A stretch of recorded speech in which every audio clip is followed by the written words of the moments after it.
നമസ്കാരം. എല്ലാവർക്കും ലാസ്യമുഖരിക സീരീസിൻ്റെ മറ്റൊരു അധ്യായത്തിലേക്ക് സ്വാഗതം.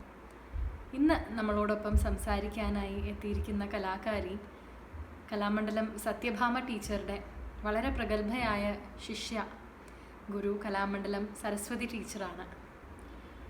സരസ്വതി ടീച്ചറുടെ അനേകം കാലങ്ങൾ നീണ്ടു നിൽക്കുന്ന കലാജീവിതത്തിൽ മോഹിനിയാട്ടവുമായി ബന്ധപ്പെട്ടിട്ടുള്ള അറിവുകളും അനുഭവങ്ങളുമെല്ലാം പങ്കുവെക്കുന്നതിൽ ഒരുപാട് സന്തോഷവും നന്ദിയുമുണ്ട്. ഇനി ടീച്ചറോടുള്ള ചോദ്യങ്ങളിലേക്കും സരസ്വതി ടീച്ചർക്ക് നമ്മളോട് പറയാനുള്ള ഉത്തരങ്ങളിലേക്കും കടക്കാം. നന്ദി, നമസ്തേ.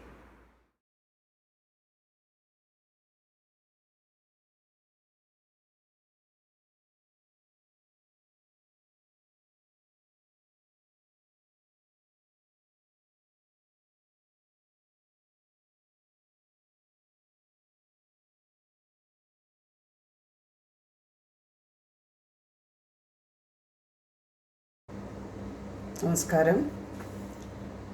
ഞാൻ കലാമണ്ഡലത്തിൽ പഠിച്ചിരുന്ന കാലത്തുള്ള അഭ്യസന രീതിയും പഠിച്ച രീതിയും അതിൻ്റെ ഇതായിട്ടുള്ള ചിട്ടയായിട്ടുള്ള ഇനങ്ങളും ഒക്കെ വേദിയിൽ അവതരിപ്പിച്ചിരുന്നതും എല്ലാത്തിൻ്റെയുമായിട്ടുള്ള ഒരു ചുരുക്ക അഭിപ്രായം, എൻ്റെ സ്വന്തമായിട്ടുള്ള അഭിപ്രായം. അന്ന് കളരിച്ചിട്ട എന്ന് പറഞ്ഞാൽ ഭരതനാട്യത്തിന് കൂടുതലായിട്ടും ഞാൻ പഠിക്കുന്ന കാലത്ത് ഉണ്ടായിരുന്നു. അതെന്താണെന്ന് വെച്ചാൽ തമിഴ്നാട്ടിൽ നിന്ന് ഭാസ്കർ റാവു എന്ന് പറഞ്ഞിട്ട് അദ്ദേഹം അന്ന് നിയമിതനായിരുന്നു. സത്യഭാമ ടീച്ചറായിരുന്നു മോഹിനിയാട്ടം പഠിപ്പിച്ചിരുന്ന. ചിന്നമ്മ ടീച്ചറും ഉണ്ടായിരുന്നു. അപ്പോൾ ആ അഭ്യസന രീതി എന്ന് പറഞ്ഞാൽ കൂടുതലും ഭരതനാട്യത്തിലേക്ക് ഊന്നിയിട്ടായിരുന്നു ക്ലാസ്സുകളുടെയൊക്കെ, അതായത് പഠന രീതി. ഉച്ചയായാലും രാവിലെ ആയാലും ഉച്ചയായാലും അഭ്യാസന രീതി അതിലേക്കായിരുന്നു കൂടുതൽ ശ്രദ്ധ പതിപ്പിച്ചിരുന്നത്. അപ്പോൾ എന്നെ സംബന്ധിച്ചിടത്തോളം മോഹിനിയാട്ടം എന്ന് പറയുന്നത് വളരെ ചുരുക്കം ഇനങ്ങളെ എനിക്ക് പഠിക്കാൻ സാധിച്ചിട്ടുള്ളൂ അന്നത്തെ കാലത്ത്, ഈ 4 കൊല്ലം കൊണ്ട്. പിന്നെന്താണെന്ന് വെച്ചാൽ പഠിച്ചത് മുഴുവനും സത്യഭാമ ടീച്ചറുടെ മുഖാന്തരവും ചിന്നമ്മ ടീച്ചറുടെ അനുഗ്രഹവും കൂടിയിട്ടുള്ള ഒരു കളരിയായിരുന്നു അത്. അത് ഏറെ സന്തോഷം എനിക്കുണ്ട്. കാരണം അതെനിക്കൊരു ഭാഗ്യം പോലെയാണ്. അവരൊക്കെ ഇന്ന് പേരുകേട്ട അധ്യാപികമാരാണ്. ഇന്ന് ജീവിച്ചിരിപ്പില്ല. ചിന്നമ്മ ടീച്ചറായാലും വളരെ മുമ്പ് പോയി. സത്യഭാമ ടീച്ചർ അതിന് ശേഷം ഇപ്പോൾ വളരെ കുറച്ച് വർഷങ്ങളെ ആയിട്ടുള്ളൂ. അപ്പോൾ അവരുടെ കീഴിൽ മോഹിനിയാട്ടം അഭ്യസിക്കുക എന്നുള്ളത് വലിയൊരു അനുഗ്രഹം തന്നെ. പിന്നെ ഇതിൻ്റെ ചിട്ട എന്ന് വെച്ചാൽ കളരിച്ചിട്ട ഭരതനാട്യം എന്ന് വെച്ചാൽ അതിൻ്റെ സ്റ്റെപ്സിൻ്റെ വേരിയേഷൻസും കാര്യങ്ങളും ഒക്കെ ചിട്ടയായിട്ട് തന്നെ മുദ്രകളും ഒക്കെ അവിടെ അഭ്യാസം ഉണ്ടായിരുന്നു. മോഹിനിയാട്ടത്തിൽ എങ്ങനെയാണെന്ന് വെച്ചാൽ വേദികളിൽ അന്നൊക്കെ ചുരുക്കം ചില ഐറ്റംസ്, അതായത് ഞാൻ പഠിച്ചിരുന്നതെന്ന് ഒരു 5 ഐറ്റത്തിൽ കൂടുതലില്ല എന്നാണ് എൻ്റെ ഒരു ഓർമ്മ. അപ്പോൾ അത്രയും ചെറിയ ഇനങ്ങൾ, ഒരു ചൊൽക്കെട്ട്, ഒരു ജതിസ്വരം, ഒരു 2 പദം, ഒരു വർണ്ണം, ഒരു തില്ലാന, ഇത്രയേ അതിൽ വന്നിട്ടുള്ളൂ. അതിൽ ഞാനൊക്കെ മിക്കതും ഈ ചൊൽക്കെട്ടിൻ്റെ കൂടെയുള്ള ഗ്രൂപ്പ്, അതായത് അന്നൊക്കെ 4-5 കുട്ടികളെ വെച്ചിട്ടാണ് മോഹിനിയാട്ടം നൃത്തവേദികളിൽ പങ്കെടുപ്പിച്ചിരുന്നത്. കാരണം അരങ്ങേറ്റം എന്നൊക്കെ പറഞ്ഞാൽ 4 കുട്ടികളോ 5 കുട്ടികളെ വെച്ചിട്ട് ഒന്നിച്ചാണ്, ഒറ്റ കുട്ടികളായിട്ട്. അതായത് ഒരാൾക്കുള്ള സന്ദർഭം എന്നുള്ളത് വളരെ പരിമിതമായിട്ടേ ഉണ്ടായിരുന്നുള്ളൂ.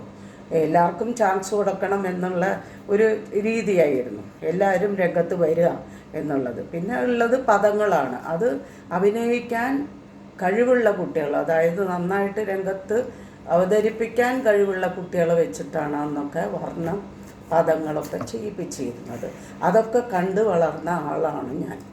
അപ്പോൾ എനിക്കെന്താണെന്ന് വെച്ചാൽ ഇതിൽ പറയാനുള്ളത്, മോഹിനിയാട്ട പഠനം എന്നുള്ളത് എന്നെ സംബന്ധിച്ചിടത്തോളം പഠിച്ചു വന്നതിന് ശേഷവും കുറേ കാലം കഴിഞ്ഞിട്ടാണ് ഞാൻ കല്യാണിക്കുട്ടിയമ്മ ടീച്ചറുടെ അടുത്ത് പോയി അവിടെ കുറച്ച് കാലം അവരുടെ ശൈലി, കുറച്ച് കാലമൊന്നുമില്ല, ഒരു 2 ഐറ്റം, കുറച്ചടവും ഒരു 2 ഐറ്റവും പഠിക്കാനായിട്ട് അവിടെ പോയി. അത് അവരുടെ അനുഗ്രഹം കൊണ്ട് എനിക്ക് സാധിച്ചു. പിന്നെ ഞാൻ പഠിച്ചത് സത്യഭാമ ടീച്ചറുടെ കീഴിൽ തന്നെയാണ്. അതെപ്പോഴും എന്താണെന്ന് വെച്ചാൽ അവിടെ വീട്ടിൽ പോയ ആശാനുണ്ടാവും. അപ്പോൾ മുദ്രകളും അതിനെക്കുറിച്ചുള്ള കാര്യങ്ങളും ഒക്കെ പറഞ്ഞു തരാനായിട്ട് അദ്ദേഹം ഉണ്ടാവും. അപ്പോൾ അതൊരു വലിയ അനുഗ്രഹമായിരുന്നു. പിന്നെ ടീച്ചറുടെ അടുത്താണ് വല്ലപ്പോഴും വന്ന് പഠിച്ചിരുന്നത്. പിന്നെ ടീച്ചർ എന്നെ കലാമണ്ഡലത്തിൽ ഞാൻ പരിപാടിക്കൊക്കെ പോകുന്ന സമയത്ത് 1-2 പ്രാവശ്യം ഒരു 2 ഐറ്റം ടീച്ചറിൽ നിന്നും പഠിക്കാനായിട്ടുള്ള ഒരു സന്ദർഭം എനിക്കുണ്ടായി. അത് ഞാൻ രംഗത്ത് അവതരിപ്പിക്കാനും എനിക്കൊരു അന്ന് ആ കാലത്ത് മോഹിനിയാട്ടം ചെയ്യാൻ പറ്റി. പിന്നീടാണ് ഞാൻ മോഹിനിയാട്ടത്തിലേക്ക് വന്നത് തന്നെ.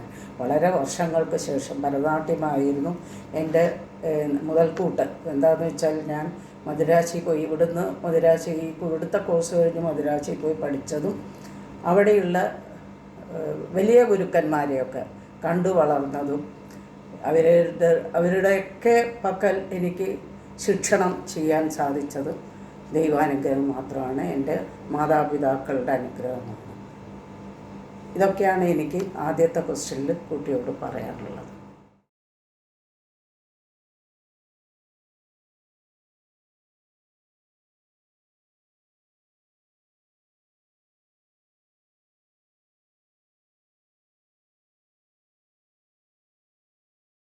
പിന്നെ രണ്ടാമത് ചോദിച്ചത് പഴയതും പുതിയതും തമ്മിലുള്ള വ്യത്യാസമൊക്കെയാണ് എനിക്ക് പറയാനുള്ളത്. കാരണം അന്ന് ചിട്ടപ്പെടുത്തിയിട്ടുള്ള ഐറ്റംസും പിന്നീട് വന്നതും ഒക്കെ ഒരുപാട് മാറ്റങ്ങളുണ്ട്. കല എന്ന് വെച്ചാൽ വളർന്നു വരുന്ന ഒരു സംഗതിയാണ്.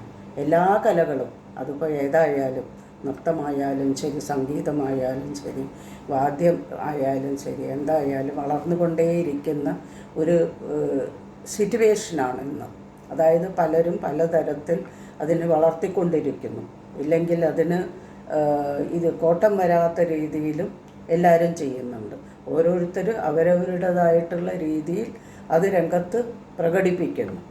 അപ്പോൾ അതിലെന്താണെന്ന് വെച്ചാൽ എനിക്ക് പറയാനുള്ളത്, ഇപ്പോൾ മോഹിനിയാട്ടത്തിൻ്റെ അടവുകൾ അന്ന് കുറച്ചേ ഉണ്ടായിരുന്നുള്ളൂ, വളരെ പരിമിതമായിട്ട്. ഞാനൊക്കെ പഠിച്ചതെന്ന് വെച്ചാൽ അടവ് വളരെ കുറച്ചേ പഠിച്ചിട്ടുള്ളൂ. പിന്നെ ഉടനെ ചൊൽക്കെട്ട് എടുത്തു വന്നു, ഒരു ചെഞ്ചുരുട്ടി ജൽസ്വരം, പിന്നെ എന്തൊക്കെ വല്ലഭ എന്നിട്ടുള്ള ഒരു പദം, പനിമതി മുഖി വാലെ, ആ പദവും പഠിച്ചിട്ടുണ്ട്.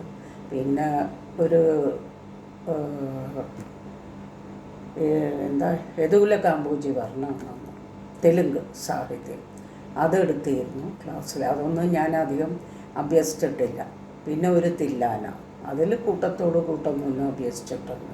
അപ്പോൾ ഈ ഒരു 4-5 ഐറ്റമാണ് ആകെ ഞാൻ പഠിച്ചെടുത്ത ഐറ്റങ്ങൾ. പക്ഷെ അതിനുശേഷം പിന്നീട് കലാമണ്ഡലത്തിൽ സത്യഭാമ ടീച്ചറുടെ ഒരുപാട്, അതായത് അധ്വാനത്തിൻ്റെ ഇതിൽ വന്നത്, അവർ ആശാൻ്റെയും ഒക്കെ അനുഗ്രഹം കൊണ്ട് വലിയൊരു പുസ്തകം എഴുതി മോഹിനിയാട്ടത്തിനെ കുറിച്ച്.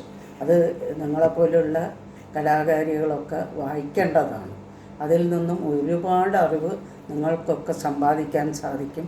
അത് വെച്ച് മോഹിനിയാട്ടത്തിൻ്റെ വളർച്ചയെക്കുറിച്ച് അറിയാൻ സാധിക്കും. മുദ്രകളെക്കുറിച്ചും അടവിൻ്റെ പിരിവുകളെക്കുറിച്ചും ഒക്കെ ഒരുപാട് വിസ്തരിച്ച് ടീച്ചർ അതിൽ ഫോട്ടോ അടക്കമാണ് കാണിച്ചിട്ടുള്ളത്. ഓരോന്നിനും ചലനത്തിൻ്റെ, ഓരോ അംഗചലനത്തിൻ്റെയും കൈയും കാലും ഒക്കെ ഫോട്ടോ എടുത്തിട്ടും വെച്ചിട്ടുണ്ട്. അപ്പോൾ നിങ്ങളെപ്പോലുള്ള ഇന്ന് വളർന്നു വരുന്ന ഒരുപാട് കലാകാരികൾക്ക് അത് വളരെ ഉപകാരപ്രദമാണ്. അത് കഴിഞ്ഞിട്ട് ചെയ്തത് എൻ്റെ കൂടെ ഉണ്ടായിരുന്ന ലീലാമ്മ ടീച്ചർ, എൻ്റെ കൂടപ്പിറപ്പെന്ന് ഞാൻ കൊണ്ടു നടന്നിരുന്ന ലീല ഇന്ന് ജീവിച്ചിരിപ്പില്ല. ലീലാമ്മ ടീച്ചറും ഇതേപോലെ അടവിൻ്റെ പിരിവുകളും ചലനങ്ങളും ലാസ്യത്തിന് ഒരുപാട് ചേരുന്ന സംഗതികളൊക്കെ ആ കുട്ടി സ്വന്തമായിട്ട് ചിട്ട ചെയ്തിട്ട് വർണ്ണങ്ങളും ഒക്കെ ഞാൻ കണ്ടിട്ടുണ്ട്. അപ്പോൾ അതൊക്കെ വളരെ സന്തോഷവും തോന്നിയിട്ടുണ്ട്. കാരണം ഒരുപാട് ആൾക്കാരുടെ സഹായത്തോടെയാണ് ലീല അതൊക്കെ ചെയ്തിട്ടുള്ളതെന്ന് എനിക്കറിയാം. അപ്പോൾ ആ കുട്ടിയും ഒരു പുസ്തകം എഴുതിയിട്ടുണ്ട് മോഹിനിയാട്ടത്തിനെ കുറിച്ച്. അതിലും ഇതുപോലെ ഫോട്ടോവും എല്ലാം, മുദ്രകളടക്കം. അപ്പോൾ അതിൽ പറയുന്ന ഹസ്തലക്ഷണ ദീപിക എന്ന ഈ മുദ്രകളുടെ എല്ലാ ഫോട്ടോവും അതിലുണ്ട്. മുദ്രകൾ പഠിക്കാൻ വിഷമമില്ല. അടവുകൾ പഠിക്കാൻ വിഷമമില്ല. അവരും ഇതേപോലെ ഒരു പുസ്തകം പ്രസിദ്ധീകരിച്ചിട്ടുണ്ട്. അപ്പോൾ ഈ 2 പുസ്തകം വായിച്ചാൽ തന്നെ മോഹിനിയാട്ടം കലാമണ്ഡലത്തിൽ എങ്ങനെയാണ് അത് വളർന്നു വന്നത്, അതിൻ്റെ പിന്നിൽ ആരുടെയൊക്കെ അധ്വാനമുണ്ട് എന്നൊക്കെ നിങ്ങളെ പോലുള്ളവർക്ക് വേഗം മനസ്സിലാവും. അത് സന്തോഷമുള്ള കാര്യമാണ്. പിന്നെ എന്താണെന്ന് വെച്ചാൽ ഇതിൽ ഡീറ്റെയിൽഡായിട്ട് പറഞ്ഞത് നൃത്ത ഇനങ്ങളിൽ പുതിയത് വന്നു ചേർന്നു എന്നുള്ളതാണ്. അത് എന്താ പറയുക, സാധാരണ നമ്മൾ രംഗത്ത് ഉപയോഗിക്കുന്ന ചുൾക്കെട്ട്, ജൗസരം, പദം, വർണ്ണം, തില്ലാന, ഇതിൽ നിന്നും മാറി അഷ്ടപതി, ജയദേവരുടെ അഷ്ടപതിന്ന് ഒരുപാട് കാര്യങ്ങൾ ഒരുപാട് വ്യത്യാസമായിട്ട് പലരും ചിട്ടയില്ലാൻ തുടങ്ങി. അത് സന്തോഷമുള്ള കാര്യം. പിന്നെ കീർത്തനം, അത് ത്യാഗരാജസ്വാമികളുടെ സ്വാതി തിരുനാളിൻ്റെയൊക്കെ നല്ല നല്ല നല്ല കീർത്തനങ്ങൾ കൊണ്ടുവരാൻ തുടങ്ങി. അതും സന്തോഷമുള്ള കാര്യം. അതൊക്കെ അങ്ങനെ ഇതൊക്കെ ഡെവലപ്മെൻറ്റ്സിൽ വരുന്നതാണ്. അപ്പോൾ അന്നുള്ളതല്ല ഇന്നത്തെ മോഹിനിയാട്ടം. ഒരുപാട് മാറി വന്നിരിക്കുന്നു. പിന്നെ പ്രമേയങ്ങളിലുള്ള മാറ്റം വരണം. അതെങ്ങനെയാണെന്ന് വെച്ചാൽ ഇപ്പോൾ പലരും ഈ സാമൂഹിക വിഷയങ്ങളൊക്കെ എടുക്കുന്നുണ്ട്. അത് രംഗത്ത് എത്രത്തോളം പ്രകടിപ്പിക്കാനില്ലെങ്കിൽ കാണികളെ രസിപ്പിക്കാൻ സാധിക്കും എന്നതിൽ എനിക്കൊരു ചെറിയൊരു സംശയമുണ്ട്. കാരണം അതിനെക്കുറിച്ചൊക്കെ കൂടുതലായിട്ടും ആദ്യം അതിനെക്കുറിച്ച് പറയുകയും അങ്ങനെയൊക്കെ ചെയ്തതിന് ശേഷം വേണം നമുക്കത് ചെയ്യാൻ. എന്നാലേ കാണികളിൽ അത് മുഴുവൻ എത്തുള്ളൂ. അത് ചെയ്യുന്നുണ്ട്. ആ പ്രമേയം എന്നുള്ളത് എനിക്കതിനെക്കാട്ടിലും ഇഷ്ടം കവിതകൾ. ഒരുപാട് നമ്മളുടെ ആൾക്കാർ തന്നെ എഴുതിയ മൺമറഞ്ഞു പോയ വലിയ കവികളൊക്കെ എഴുതിയ കവിതകളുണ്ട്. അത് കമ്പോസ് ചെയ്യുന്നതിലും അത് ചെയ്യുന്നതിൽ അത് നമ്മൾ രാഗങ്ങൾ അതിന് തക്കതായിട്ട് നല്ല സംഗീതജ്ഞനെ വെച്ച് കമ്പോസ് ചെയ്ത് അത് ചെയ്യുന്നതിൽ ഒരു തെറ്റുമില്ല. കാരണം അത് നമുക്ക് ആവശ്യമാണ്. കവിതകൾ വെച്ച് നല്ലൊരു രൂപം ഇതിലേക്ക് കൊണ്ടുവരിക, അതിൻ്റെ രംഗഭാഷ്യം ഉണ്ടാവുക. അതായത് അത് ഒരു നൃത്തശില്പം പോലെയോ ഇല്ലെങ്കിൽ ഒരു പദത്തിൻ്റെ രൂപത്തിലോ എങ്ങനെ വേണമെങ്കിലും അത് ചെയ്യാം. അപ്പോൾ അത് ഒന്ന് ശ്രമിക്കുക. നിങ്ങളെപ്പോലുള്ളവരൊക്കെയാണ് ഇതിന് ഇതായിട്ട് വരേണ്ടത് എന്നെനിക്ക് ഇതിൽ പറയാനുണ്ട്. മാറ്റങ്ങൾ എന്ന് പറയുന്നതിൽ പലരും വേഷവിധാനങ്ങളിൽ ഒരുപാട് മാറ്റങ്ങൾ കൊണ്ടുവരുന്നുണ്ട്.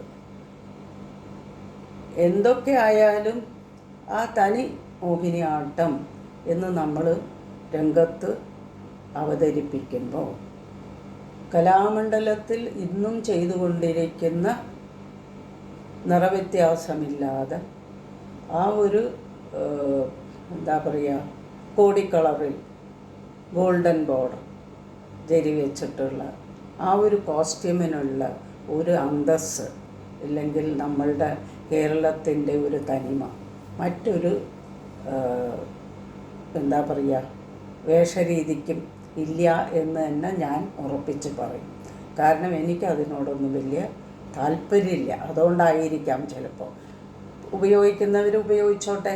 പക്ഷെ അത് എത്ര കണ്ട് നമ്മൾ ചെയ്യുന്ന ഇനങ്ങൾക്ക് അനുയോജ്യമാണോ ആ ഡ്രസ്സ് എന്നുള്ളതും കൂടി നമ്മൾ മനസ്സിൽ ഒന്ന് കാണണം.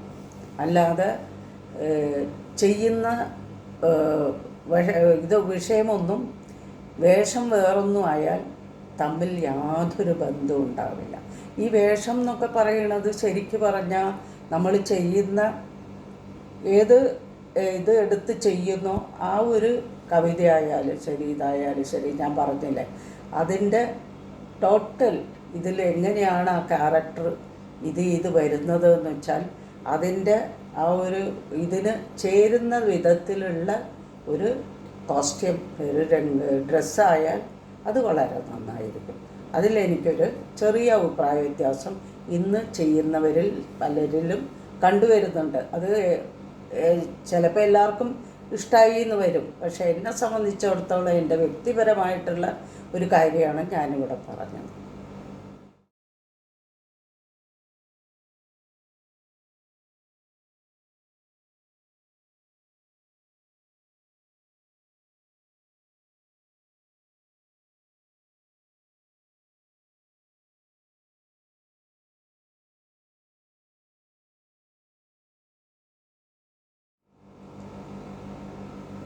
ഒരു ഇതായിട്ടുള്ള ചോദ്യം മാളവിക ചോദിക്കുകയുണ്ടായി. അതായത് നിർമാല്യത്തിൽ ചെയ്ത പനിമതി മുഖി വാലേ എന്നുള്ള ആ പദം, അതിൻ്റെ സ്പീഡ് കൂടി, അതായത് സംഗീതത്തിന് സ്പീഡ് കൂടിയിട്ടുണ്ട് അല്ലേ ടീച്ചറെ, അതെന്താ അങ്ങനെ എന്ന് ചോദിച്ചാൽ ഇത് സിനിമയ്ക്ക് വേണ്ടി ചിട്ട ചെയ്ത ഒരു സംഗതിയാണ്. നമ്മൾ ശരിയായിട്ടുള്ള പനിമതി മുഖി ബാലയുടെ കാലപ്രമാണമേ അല്ല, ചടുലത ജാസ്തിയുണ്ട്. അത് ഡയറക്ടറും അവരും തീരുമാനിച്ച ഒരു സംഗതി വെച്ച് ഞാനും ലീലാമ്മയും കൂടി അത് അവതരിപ്പിക്കുകയാണ് ഉണ്ടായത്. അതിൻ്റെ അടവിൻ്റെ ഭാഗവും ഇതുമൊക്കെ ഞങ്ങൾ തന്നെ തമ്മിൽ സ്വയം ആലോചിച്ച് ചിട്ടപ്പെടുത്തുകയാണ് ഉണ്ടായത്. കാരണം മ്യൂസിക് ഇട്ട് തരിക ചെയ്തത്. അത് അദ്ദേഹം മദ്രാശി എന്ന് പറഞ്ഞ അദ്ദേഹത്തിന് അതിനെക്കുറിച്ചൊന്നും വലിയ, അതായത് അദ്ദേഹം ഭരതനാട്യം അങ്ങനെയൊക്കെ പഠിച്ച ഒരാളാണ്, മോഹിനിയാട്ടം അധികം ചെയ്യാത്ത ഒരാളാണ്. അപ്പോൾ ഇവിടെ വന്നപ്പോൾ പറഞ്ഞു, നിങ്ങൾ പഠിച്ച കുട്ടികളല്ലേ, ചെയ്താൽ മതി, ഞാനത് കറക്റ്റ് ചെയ്ത് പൊയ്ക്കോളാമെന്ന്. അങ്ങനെയാണ് ഞങ്ങൾ രണ്ടുപേരും അത് തീർത്തു കൊടുത്തത്. അപ്പോൾ അതിൽ കുറച്ച് ചടുലത ഉണ്ടെന്ന് പറഞ്ഞത് സത്യമാണ്. പക്ഷെ നമ്മളത് രംഗത്ത് അങ്ങനെ അവതരിപ്പിക്കാനൊന്നും പറ്റില്ല. കാരണം പനിമതി മുഖി വാലേ പദങ്ങൾ ഏതെടുത്താലും, കാന്താത്തവ, കാന്തനോട്, ഏത് പദം എടുത്താലും അതിനൊരു കാലപ്രമാണവും ഇതുമുണ്ട്. അത് മോഹിനിയാട്ടത്തിനെ സംബന്ധിച്ചിടത്തോളം ഒരു മധ്യമകാലം എന്നുള്ളത് എപ്പോഴും നമ്മൾ മനസ്സിൽ കൊണ്ട് നടക്കണം. എന്നാൽ മാത്രമേ മോഹിനിയാട്ടത്തിൻ്റെ രീതിയിൽ നമുക്ക് രംഗത്ത് അവതരിപ്പിക്കാൻ പറ്റൂ.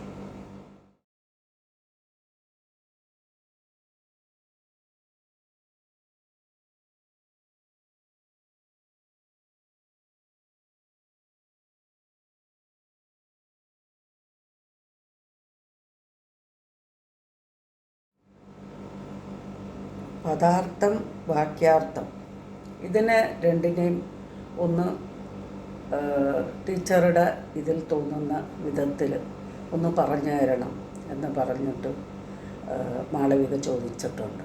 അപ്പോൾ ഇത് പദാർത്ഥം എന്ന് പറയുന്നത് നമ്മൾ ഏത് പദം നമുക്ക് തരുന്നോ ഇല്ലെങ്കിൽ നമ്മളെ പഠിപ്പിച്ചിട്ടുണ്ടോ അതിൽ വരുന്ന മുദ്രകൾ നന്നായി മനസ്സിലാക്കി, സന്ദർഭം മനസ്സിലാക്കി നമ്മൾ ചെയ്യുന്നു. അത് ഉദാഹരണം എന്താണെന്ന് വെച്ചാൽ, എന്താകോ വല്ലഭ ഇന്നേരം മൗനഭാവം എന്ന് മാത്രം ഒരു വരി എടുത്താണ്.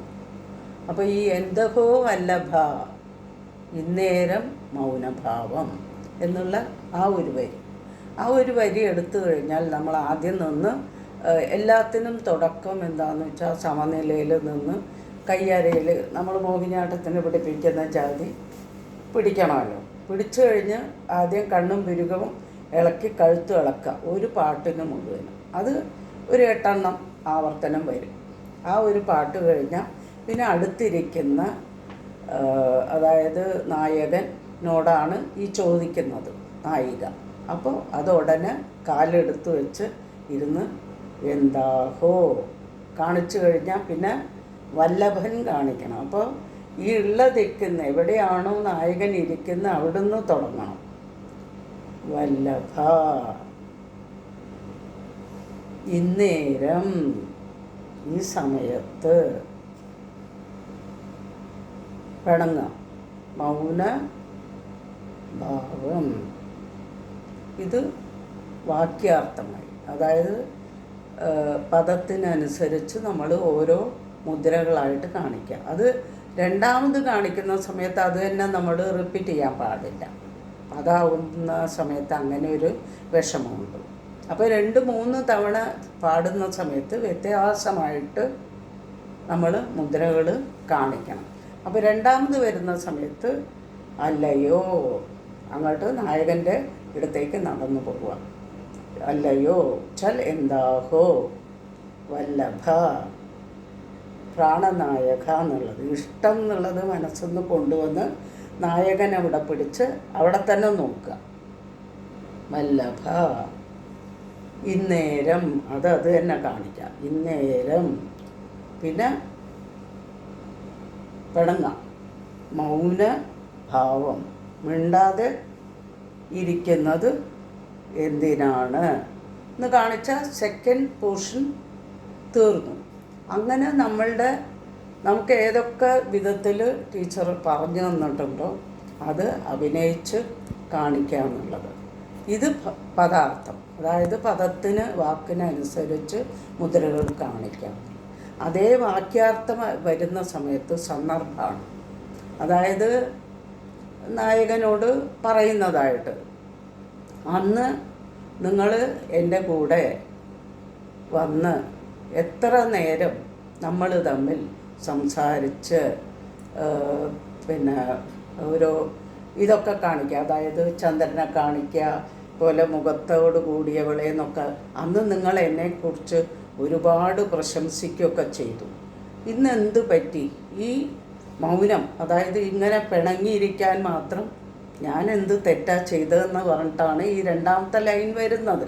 അപ്പം അതും കൂടി ചേർത്ത് പാടിക്കഴിഞ്ഞാൽ ഈ സന്ദർഭോചിതം, അതായത് വാക്യാർത്ഥം, സന്ദർഭം നമുക്ക് കൂടുതൽ വിസ്തരിച്ച് ചെയ്യാൻ സാധിക്കും. അപ്പോൾ ആദ്യം നായിക നടന്നു വന്ന് നോക്കുന്നതായിട്ടും അദ്ദേഹത്തിനെ വിളിക്കുന്നതായിട്ടും കാണിക്കാം.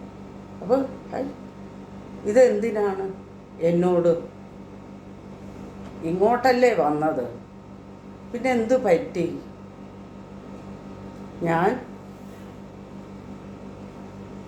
ഇത്രയും മുഖത്തോട് കൂടിയവളല്ലേ, എൻ്റെ കൂടെ കളിച്ച് എന്നെ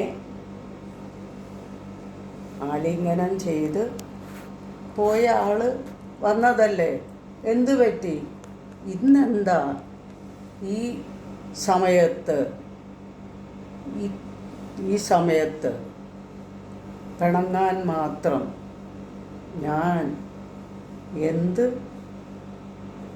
തെറ്റാണ് ചെയ്തത് എന്ന് പറഞ്ഞ് അവസാനിപ്പിക്കാം.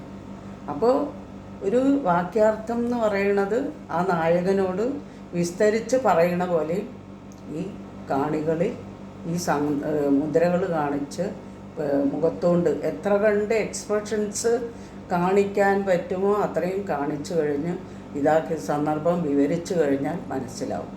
ഇതാണ് എൻ്റെ ഉള്ളിൽ തോന്നിയ ചെറിയൊരാശയം.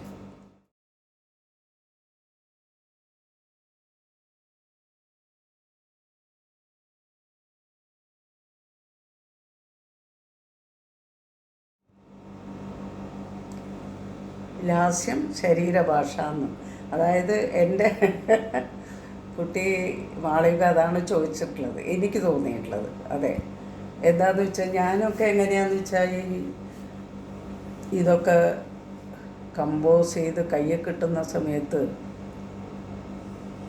അടവുകളും ഇതൊക്കെ ചെയ്യുന്ന സമയത്ത് ഈ ഏത് വർണ്ണമോ അഥവാ ഏതാണ് അവിടെ പാടിക്കൊണ്ടിരിക്കുന്നതെന്ന് വെച്ചാൽ അത് മനസ്സിലേക്ക് ആവാഹിച്ചിട്ടാണ് ഞാൻ അടവുകളൊക്കെ ചെയ്യാറ്. അപ്പം എന്താ, എത്ര കണ്ട് നമ്മൾ ഒലഞ്ഞ് ചെയ്യാൻ പറ്റുമോ അത്രയും അതിലേക്ക് ചെയ്യാൻ പറ്റും. മൂമെൻറ്റ്സൊക്കെ ഒരുപാട് നമ്മൾ വിചാരിച്ചതിലും കൂടുതലായിട്ട് വരുമെന്നുള്ളതാണ്. അതായത് അത്രയും നമ്മൾ ഈ പദമോ വർണ്ണമോ അതിങ്ങനെ ഉള്ളിലേക്ക് ആവാഹിച്ചെടുത്ത് അയവിറക്കണം. പശു അയവിറക്കുന്ന പോലെ സംഗീതം കേട്ട് കേട്ട് കേട്ട് അതിൻ്റെ ഉള്ളിലേക്ക് നമ്മൾ ആഴത്തിൽ ചെന്ന് ചേർന്ന് കഴിഞ്ഞാൽ ഈ ലാസ്യം എന്നുള്ളത് നമ്മളുടെ ബോഡിയിൽ താനേ വരും. പക്ഷെ ചെയ്ത് ശീലിക്കാം. വെറുതെ ഇരുന്ന് കേട്ടാൽ മാത്രം പോരാ. ഓരോ അടവുകളും ഇതിന് പറ്റുമോ, നമ്മൾ ഇതിന് ചേർത്താൽ അത് ഭംഗിയാവുമോ എന്ന് മാറ്റിയും മറിച്ചും ചെയ്തു നോക്കണം. എന്നാൽ മാത്രമേ മോഹിനിയാട്ടത്തിൽ എന്തെങ്കിലും ഒന്ന് ചെയ്ത് നമുക്ക് വിജയിപ്പിക്കാൻ സാധിക്കുള്ളൂ. എൻ്റെ ചെറിയൊരു അനുഭവമാണ്. ഞാൻ അധികം സ്റ്റേജൊന്നും മോഹിനിയാട്ടം ചെയ്തിട്ടില്ല, പക്ഷെ ഒരുപാട് കണ്ടിട്ടുണ്ട്. പിന്നെ എൻ്റെ സത്യഭാമ ടീച്ചറും ലീലാമ്മ ടീച്ചറും ലീല ചെയ്ത ഒരുപാട് സംഗതികൾ എൻ്റെ മനസ്സിലിപ്പോഴും ഉണ്ട്. അതൊന്നും മാഞ്ഞേ പോവില്ല. അത്ര നന്നായിട്ടാണ് ആ കുട്ടി പെർഫോം ചെയ്യുക. ഓരോ സംഗതി എടുത്താലും അടവിന് കാര്യമായാലും അഭിനയത്തിൻ്റെ കാര്യമായാലും അതിങ്ങനെ വേറിട്ട് വേറിട്ട് നിൽക്കും. അത് ആ കുട്ടിയുടെ ബ്ലഡിലുള്ളതാണ്. മോഹിനിയാട്ടം നർത്തകി എന്ന് പറഞ്ഞാൽ എന്നെ സംബന്ധിച്ചിടത്തോളം അത് മുഴുവൻ ഒരു ലീലാമ്മയാണ്. അത് മറിച്ച് എനിക്ക് പറയാൻ ഇന്ന് വരെ മറ്റൊരാളെ കിട്ടിയിട്ടില്ല. അത് വേണം പറയാൻ. സത്യമതാണ്.